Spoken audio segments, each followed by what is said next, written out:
ಇದೆಲ್ಲ ಒಂದು ರೀತಿ ಏನು ತೋರಿಸ್ತಾ ಇದೆ, ಇದ್ರ ಹಿಂದೆ ಯಾರಿದ್ದಾರೆ ಯಾರಿಲ್ಲ, ನಿಜಕ್ಕೂ ಇಷ್ಟೊಂದು ಒತ್ತಡ ಆಯ್ತಾ? ಆಮೇಲೆ ಡಾಕ್ಟ್ರುಗಳು, ಓಕೆನಾ, ಡಾಕ್ಟ್ರುಗಳು ಇದನ್ನು ತನಿಖೆ ಹೋದಾಗ ತನಿಖೆ ಮಾಡಬೇಕು ಅಂದರೆ ಪೋಸ್ಟ್ ಮಾರ್ಟಮ್ ಇದೆಲ್ಲ ಮುಗ್ದೋಗ್ಬಿಟ್ಟಿದೆ. ಏನಕ್ಕಂತಂದರೆ ಅದು ಆಗಕ್ಕಾಗಲ್ಲ. ಇದಕ್ಕೆ ನಾವು ಮರಣೋತ್ತರ ವೈದ್ಯಕೀಯ ಪರೀಕ್ಷೆ ಅಂತ ಕರಿತೀವಿ. ಸತ್ತಾದ್ಮೇಲೆ ಮರಣೋತ್ತರ ವೈದ್ಯಕೀಯ ಪರೀಕ್ಷೆ ಆಗುತ್ತೆ. ಆ ಪರೀಕ್ಷೆಯಲ್ಲಿ ವೆಜೈನಲ್ ಸ್ಲ್ಯಾಬ್ ಅದು ಇದು ಫಂಗಲ್ ಆಗಿತ್ತಂತೆ, ಅದಕ್ಕೆ ಫಂಗಸ್ ಹತ್ತಿತ್ತಂತೆ.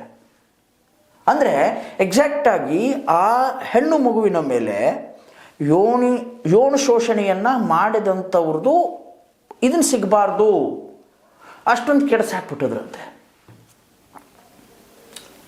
ಇದು ಎಲ್ಲ ಕೂಡ ಪ್ರಾಪರಾಗಿ ಮೇಂಟೈನ್ ಮಾಡಿಲ್ಲ ಅಂತ ಹೇಳಿ ಡಾಕ್ಟ್ರುಗಳು ಹೇಳ್ತಾರೆ. ಡಾಕ್ಟ್ರುಗಳು ಈ ಒಂದು ಹೇಳಿಕೆ ಕೊಡ್ಬೇಕಂತಂತಂದರೆ ಅವ್ರಿಗೆ ಎಷ್ಟು ಒತ್ತಡ ಇರಬೇಕು, ಇದನ್ನು ಕೂಡ ಅನಿಸ್ತಾ ಹೇಳಿದ್ರಂತೆ. ಸುಪ್ರೀಂ ಕೋರ್ಟ್ ಇದ್ದಿದ್ದು ಈ ಎಲ್ಲರನ್ನ ತರಾಟೆಗೆ ತಕ್ಕೊಂಡ್ಬಿಟ್ಟೈತೆ.